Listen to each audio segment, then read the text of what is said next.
pemirsa, Easy Stock kita akan membahas topik apa tujuan investasi di pasar modal atau di saham. Tujuannya ada dua, satu memperoleh dividen, dan kedua memperoleh capital gain. Artinya bisa dua-duanya juga, cari saham yang membayar dividen dan mengharapkan keuntungan dari capital gain. Nah ini kalau Anda cek dari videonya Lo Keng Hong, dia lebih memilih capital gain, tapi akan sangat appreciate kalau ada dividennya. Oke.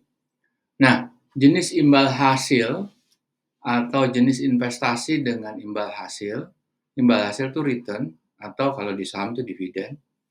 Nah, kalau kita lihat jenis investasi, kita coba kategorikan ada 14. Pertama adalah emas. Emas itu resikonya rendah, jaminan return imbal hasil nggak ada karena tidak ada capital gain. Fluktuasinya itu maksimum di 13%. Meskipun trennya naik, tapi kan nggak selamanya naik. Dia kadang-kala turun juga. Pajak tidak ada, tapi pajak capital gain ada, yaitu 0,25%. Capital gain-nya low, tapi capital loss-nya juga ada, cuma low juga. Kalau deposito, itu yang paling kelihatan itu adalah return atau imbal hasil dividen, karena capital gain nggak ada di deposito. Itu bisa bergerak antara 2-4% dan bisa sampai 6%, tapi tidak dijamin oleh LPS atau lembaga penjaminan penjaminan security atau apa LPS lah, lembaga penjaminan perbankan gitu. Oke, pajaknya 20%. Jadi kalau Anda menerima bunga dari bank sebesar 4%, Anda cuma menerima sekitar 8%, 80%-nya yaitu sekitar 3,2% kalau dia 4%. Karena rendah sekali memang. Capital gain sama capital loss nggak ada. Asuransi unit link itu return-nya itu antara 2,6 sampai 2,9 maksimum. Pajak capital gain-nya ada 0,5. Sebetulnya pajak kapital dia kalau dijual ini kan dia kan dapat return, tapi kalau unit link itu pokoknya itu nggak bisa ditarik karena terkait sama asuransi.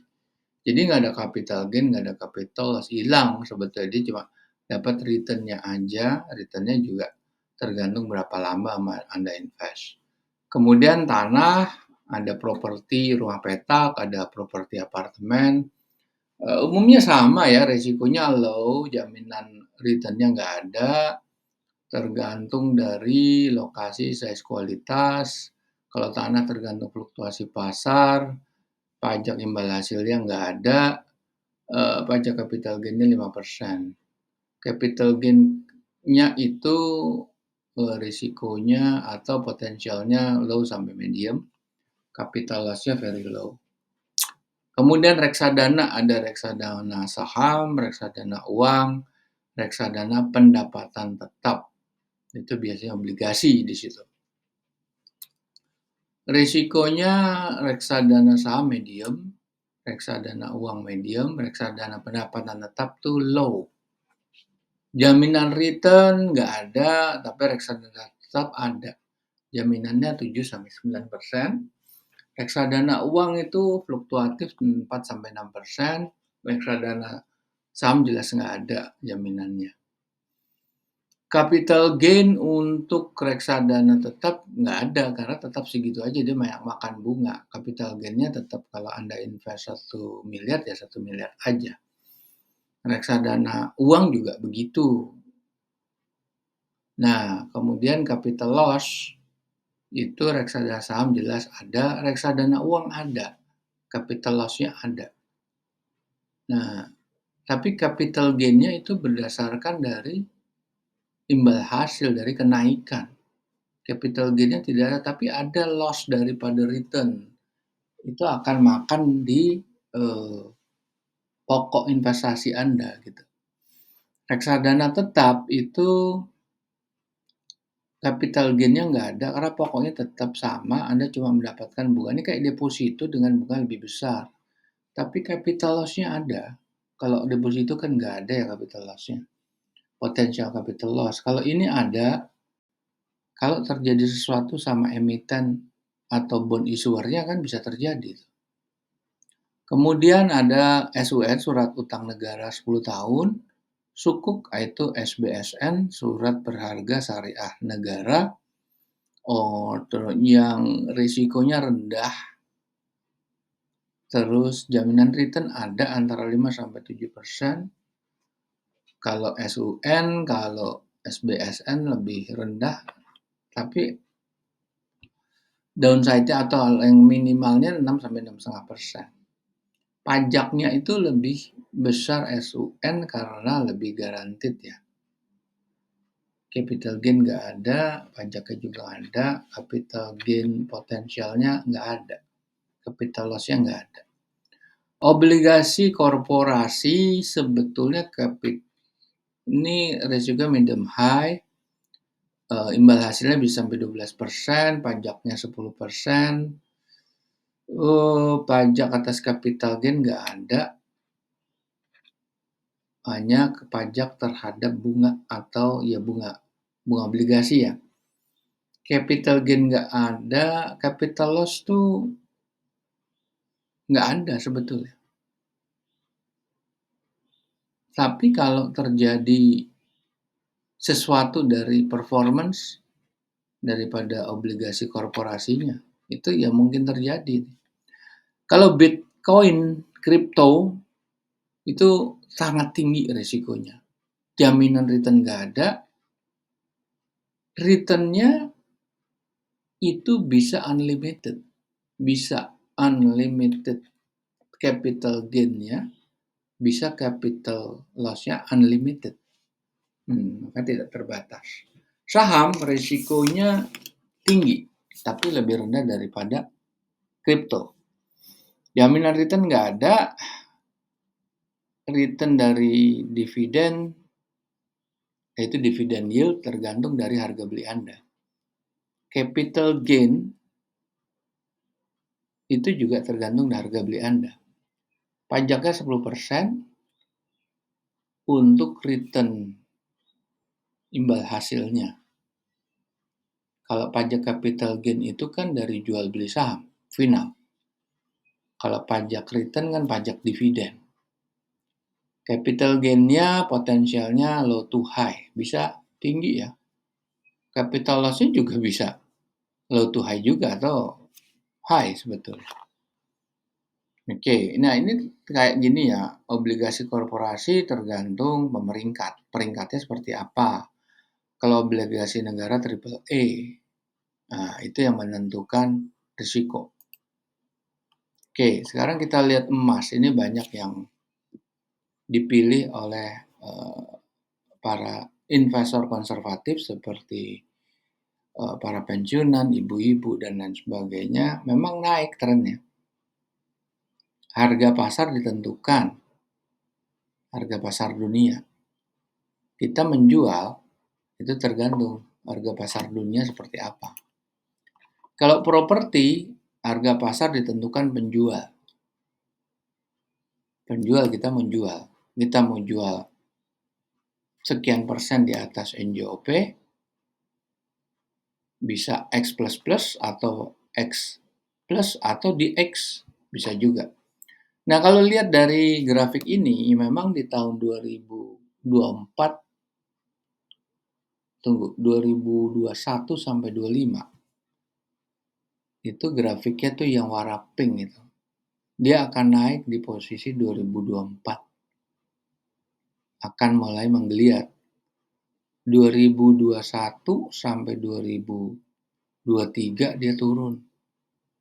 Berarti tahun ini prediksinya naik. Oke. Nah, ini ada artikel di CNBC,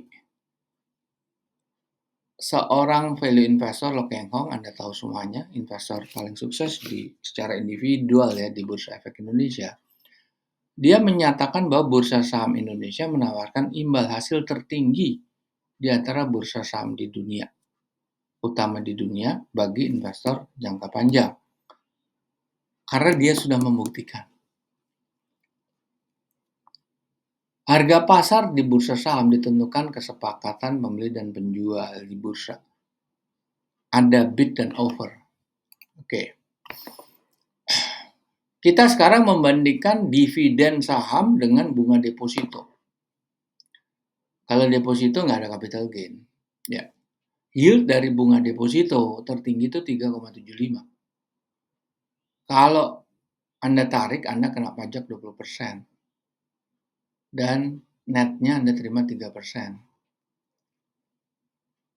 Kalau yield dari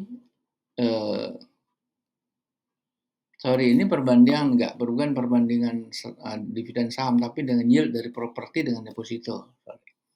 Yield dari sewa properti kos-kosan atau rumah petak, Anda bisa membeli properti katakan 2 miliar dan properti akan Anda sewa. Anda akan menggunakan kredit bank, KPR. Umumnya bank menilai harga properti itu 80%. Jadi dia nilai 1,3. Dan untuk KPR, bank akan memberikan 80% dari appraisalnya dia. Jadi 1,1. Modal Anda atau ekuitas itu 900 juta. Andai kan properti itu Anda sewakan per bulan 2 juta, berarti kan setahunnya 24 juta. Yield properti sewaan itu cuma 1,8. Ini sebetulnya ini 24 dibagi 900 bukan 16 ini. Sekarang kalau 2 juta, kita hitung ya. 2 juta kan 24 dibagi 900. 2,6. Salah, ini kalau 1,5 juta. Kalau 1,5 juta kali 12, 18. 18 dibagi 900, 2%. Jadi kalau Anda, ini saya robah aja ya. Ini bukan, kalau ini berarti ini kan 24 juta. Berarti ini 2,6 nih. 22,6% ya. Oke. Nah, ini juga nih harus dirubah nih 2,6 nih. Karena ini 24. Oh, sorry, benar. Ini kan ada biaya. Betul. Sorry, salah saya. Ini bukan. Returnnya itu dari net. Jadi 16 betul. Oke. Nah, kita lihat di sini ya. Kan pendapatan 24 juta. Ada biaya dong Anda keluarkan. Jadi netnya 16. Jadi returnnya, yieldnya itu adalah 1,8%.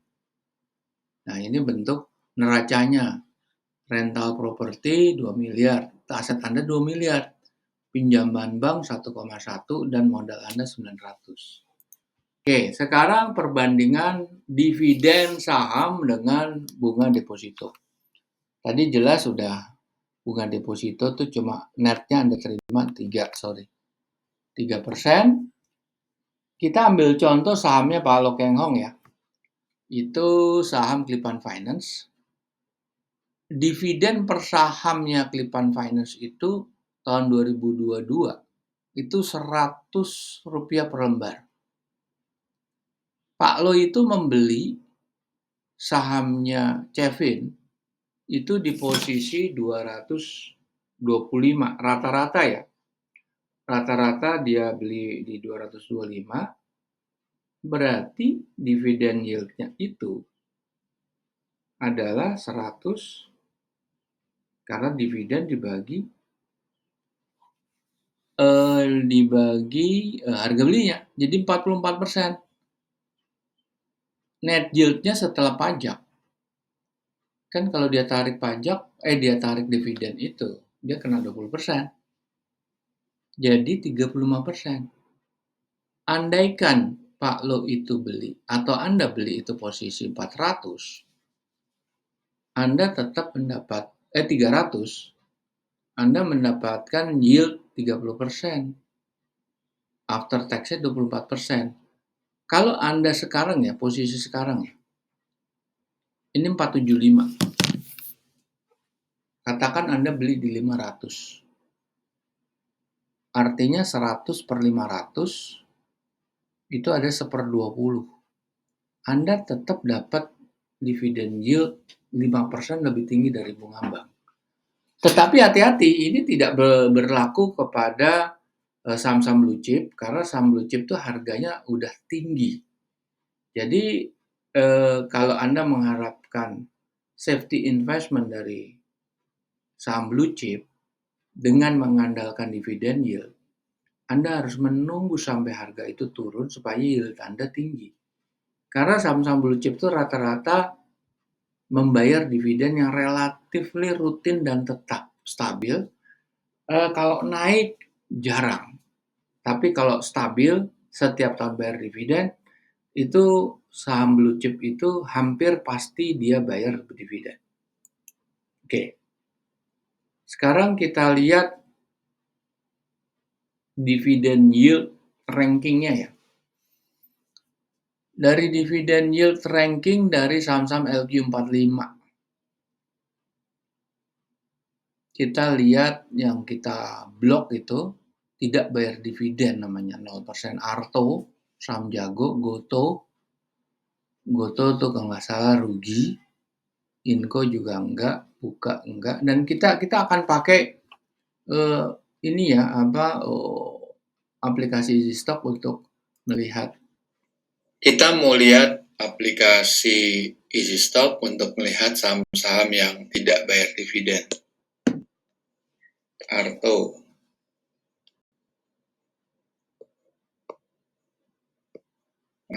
kita lihat dia emang nggak bayar dividen ya, padahal ada untungnya. Terus kita lihat Buka,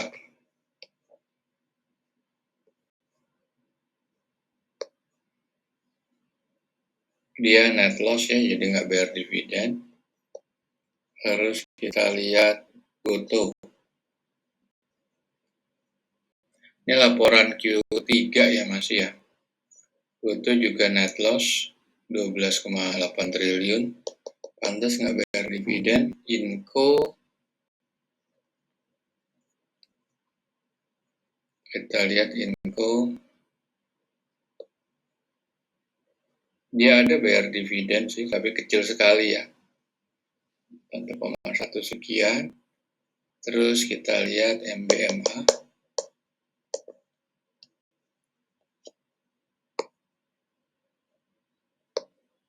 dia memang nggak bayar dividen meskipun ada untung. Kita lihat MDKA,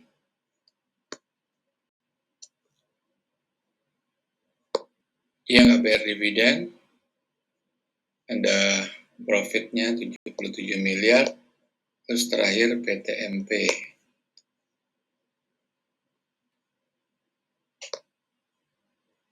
dia nggak bayar dividen nih. Oke, jadi Anda bisa lihat tadi bahwa saham-saham yang di indeks LQ45 itu nggak semuanya bayar dividen, tapi Anda bisa lihat kayak Telkom, itu blue chip ya, bayar dividen 6,3. Dividen yield 6,3 tergantung harga beli Anda. Ini kan saya lupa ini Pak pada posisi tanggal berapa, tanggal bulan. Yang jelas ini kira-kira Januari lah, saya lupa tanggal berapa. Dan di harga itu, andaikan Anda pakai dividen tahun lalu, artinya harga beli Anda, harga beli saham Telkom dibagi dividen per lembar di tahun lalu, Anda asumsikan dia akan bayar dividen secara rutin dan tidak ada perubahan, Anda akan dapat yield 6,3. Yang terbesar di situ PTBA ITMG itu PTBA 21%, ITMG 27,2%. Tergantung harga beli Anda saat itu. Jadi, kalau Anda ingin mengharapkan investasi Anda memperoleh imbal hasil atau dividen, tergantung harga beli Anda. Karena rumusnya dividen itu harga beli Anda dibagi, dividen average atau dividen tahun lalu yang dibayarkan emiten yang Anda sedang targetkan, seperti katakan PTBA atau ITMG, itu dibagi dengan harga beli Anda per lembar. Disitulah Anda menemukan dividen yield. Di situ ITMG luar biasa 27,2%. Nah, Anda lihat ICBP, Indofood ya. Indofood itu hanya 2,8. Anda lihat lagi Gudang Garam itu 7,8. Pegas itu lumayan besar 10,5%. Jadi di sini kalau semakin rendah Anda beli, harga itu lagi turun Anda beli, Anda punya potensial dividen yield yang tinggi.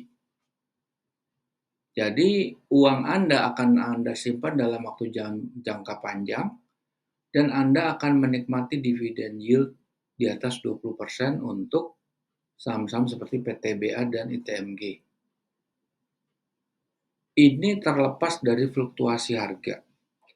Kalau terjadi sesuatu gejolak di pasar modal, gejolak di perekonomian, peningkatan tingkat suku bunga dan lain sebagainya, itu adalah faktor yang sangat sensitif dan faktor yang akan memberikan sentimen negatif yang membuat harga saham Anda kemungkinan besar akan terpengaruh dan akan menurun harganya. Karena banyak dilakukan penjualan oleh pemain pasar modal. Jadi kalau Anda beli dan harganya turun, Anda kan masih di-cover sama dividen. Nah, bagaimana Anda bisa meyakini dividen itu tetap seperti tahun lalu? Anda harus cek histori, rekam jejaknya dia seperti apa. Kalau rekam jejaknya dia bayar dividen rutin, bayar dividen dengan per lembar yang sama, atau malah naik. Itulah yang bagus. Kalau naik pasti bagus. Kalau tetap aja sudah bagus, kan artinya gini, kalau dividen itu tergantung dari laba. Kalau labanya turun, secara logika dividen yang dibagikan itu juga ngikutin. Kalau labanya naik terus, dividen itu belum tentu dinaikkan. Tapi dividen itu akan dipertahankan seperti dividen tahun-tahun lalu. Jadi di sini kalau laba naik belum tentu dividen naik. Tapi kalau laba turun otomatis dividennya turun. Nah, kecuali perusahaan-perusahaan yang tujuannya populis, hanya menyenangkan secara semu. Artinya apa? Kalau dia bayar dividen pada saat labanya turun, kan artinya kita lihat dividen payout. Payout itu adalah berapa persen dari laba yang dihasilkan itu dibayarkan keluar dalam bentuk dividen. Kalau dibayarkan itu makin tinggi persentasenya, katakan yang biasanya 30% dan sisanya 70% diputar balik dalam usaha atau return earning, di-reinvested ke dalam lagi, itu kalau dia bayar dividen payout-nya dari 30 menjadi 50 karena labanya turun tapi dia tetap memaintain dividen per sahamnya itu tetap sama dengan tahun lalu, artinya laba yang ditahankan juga turun. Jadi potensi untuk menggulung, mereinvestasikan di dalam usaha untuk menghasilkan kenaikan laba, itu pasti berkurang potensinya. Karena dana yang ditanamkan lebih sedikit dari dana tahun-tahun sebelumnya. Itu dilihatnya dari payout ratio. Nah, oke. Nah, sekarang kalau dilihat dari bank-bank besar atau dilihat dari perusahaan-perusahaan besar, ini rata-rata kecil sekali. Ini perusahaan yang kita sortir berdasarkan market cap. BCA itu marketnya paling besar. Market caps itu jumlah saham yang beredar dikali harga sahamnya saat itu ya. Nah, BCA itu 1 triliun. 1, 2, 3, 4, 5. 1.000 triliun. Kalau 1 triliun kan nolnya 1, 2, 3, 4. Ini 1.000 triliun market cap-nya BCA. Dividen yield-nya cuma 1,3 karena harganya itu tidak pernah turun dari average all time low-nya. Kecuali terjadi sesuatu. Apa yang terjadi sesuatu? Terjadi rush. Apa yang menyebabkan rush?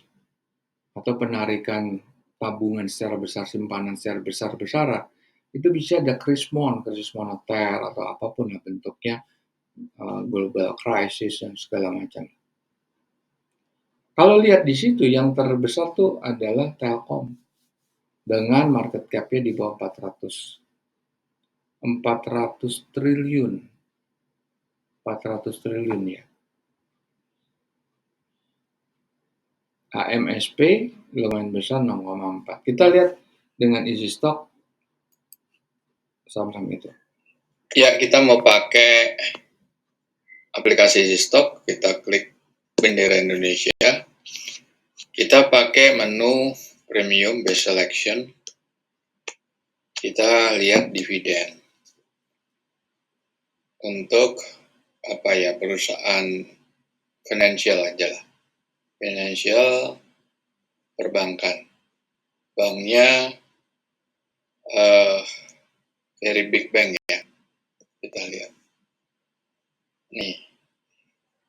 Ini urutan daripada, kita lihat tunggu ya. Dari highest ya. Paling besar BBNI nih atau BNI. Yieldnya 3,56. Terus kita lihat lagi BMRI 413. Terus kita lihat lagi BBCA 2,25. Kita lihat lagi BBRI 4,17. Jadi di sini alat ini bisa kita lihat untuk ini ya, untuk dividen yield itu bisa kita lihat dari sini. Oke, tadi kita udah lihat ya penggunaan isi stok untuk bank-bank terbesar. Ada 4 bank, BRI, BNI, Bank Mandiri, sama BCA. Kenapa yield-nya beda dengan tabel yang Anda lihat di screen? Karena harga yang tercatat itu beda. Ini periode beda. Ini periode yang ada di isi stok 29 Januari. Saya lupa waktu saya buat tabel ini kapan, saya nggak tahu. Ini pakai harga kapan. Jadi basically yield itu tergantung harga beli Anda. Sedangkan dividen per sahamnya itu kita memakai asumsi tahun lalu. Nah, asumsi tahun lalu itu Anda bisa memperoleh probabilitas akan terjadi kalau secara histori suatu emiten itu memiliki sejarah pembayaran dividen yang stabil. Oke. Nah, kita lihat di sini rasio dividen yield dengan membandingkan dengan price to book value dan price earning ratio. Di sini BSSR tinggi sekali dividen yield-nya, 40%, tapi price to book value-nya 3 kali lipat. Mahal sekali. Karena gini ya, pengertian price to book value adalah harga yang Anda beli dengan modal. Jadi kalau modalnya itu 1, Anda beli 3 kali lipat, kan Anda beli kemahalan 300%. Betul kan? Seperti itu kan? Kalau itu price to book value. Karena book value itu adalah modal Anda, ekuitas. Atau modal yang saham yang Anda beli. Modal daripada saham itu, modal dari emiten itu. Nah, emiten BSSR, perusahaan coal mining, itu cuma 1. Ini semua anggap emang 1 modalnya. Anda beli 3 kali lipat. MBAP Anda beli 1,7 kali lipat. ITMG Anda beli 1, ini masih masuk akal nih 1. Nah, sekarang kita lihat yang di bawah 1. Yang di bawah 1 itu BEBI, INDR, sama MPMX. BEBI itu dividen yield-nya gede, 24%, hampir ya. INDR 22%, MPMX 15%. Tapi kalau kita lihat price earning ratio-nya, itu juga rendah. Nah, dengan price earning ratio di bawah, ini kan single digit kalau Pak Lo bilang. Kalau double digit berarti di atas 10. Itu double digit. Ini masih single digit semua. Kalau lihat dari 3 rasio ini, price earning ratio, price to book value, sama dividend yield. Ini cakep ya. Dividend yield-nya gede banget. 15-24%, luar biasa. Price to book value di bawah 1. Jadi seolah-olah kita membeli di bawah modalnya, berarti harga itu diskon. Price earning ratio-nya single digit. Kita lihat dengan alat easy stock. Betul nggak dia itu murah? Karena easy stock itu membandingkan atau mencari true value-nya berapa? True value, nilai wajar, nilai intrinsik daripada saham itu. Dengan perhitungan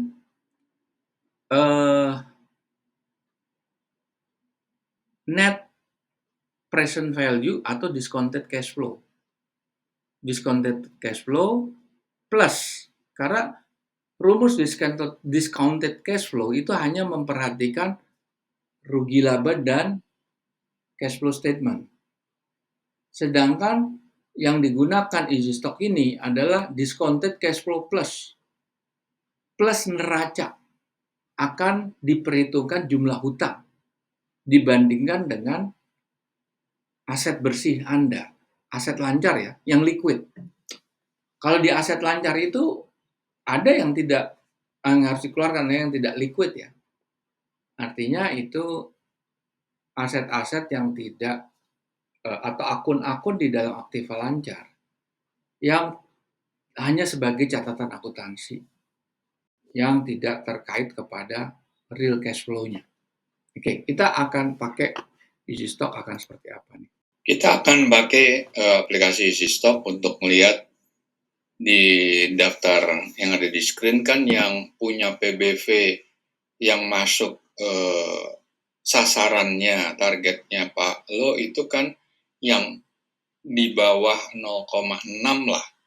Yaitu katakan ini, nah itu cuma ada 2 tuh, 0,1 sama 0,83. Ada BEBI kalau di bawah 1 ya. INDR dulu, kita lihat nih INDR. Nah, ini posisinya nih rugi nih. Maksudnya bukan, ini valuasinya negatif. Kenapa valuasinya negatif? Kita lihat, dia net loss. Net loss. Free cash flow-nya juga negatif. Karena capital expenditure-nya lebih dari 0,5 triliun ya. Utangnya itu sekitar hampir 6 triliun. Ekuitasnya mirip-mirip, habis nih ekuitasnya. Net current asset-nya nggak cukup. Terus return on equity-nya pasti negatif. Profit margin cuma 5,4. Berat ini sebetulnya. Terus kita lihat lagi MPMX ya. MPMX. Nah ini masih bagus nih. Coba kita lihat dulu nih. Dia profit marginnya nggak terlalu besar loh. Cuma 4. Dan ini industri leader nggak nih. Dia nih.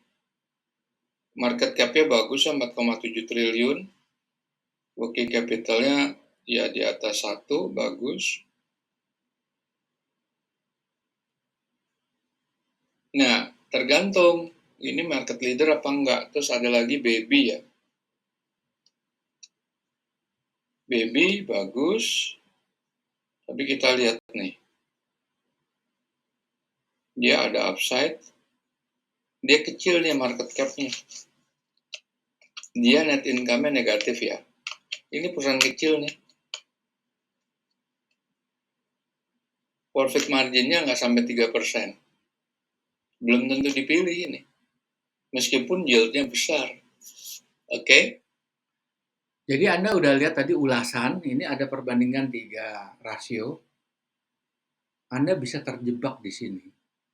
Kalau Anda hanya fokus ke 3 rasio ini setelah Anda melakukan sortir dari data-data emiten, itu Anda memilih berdasarkan ini, Anda akan terjebak.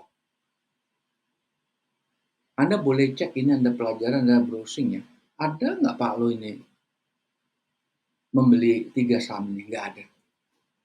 Pak Lo nggak pernah beli saham 3 ini. MPMX, ENDR, Baby. Tidak pernah. Tadi udah dijelaskan kenapa.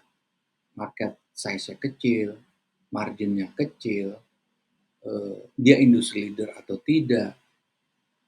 Nah ini ada banyak faktor yang dipertimbangkan. Jadi nggak mesti price to book value itu rendah, PER-nya rendah, dividen yield-nya bagus, itu otomatis jadi target buy Anda. Tidak mesti begitu. Nah, oke, selesai. Kita akan jumpa lagi di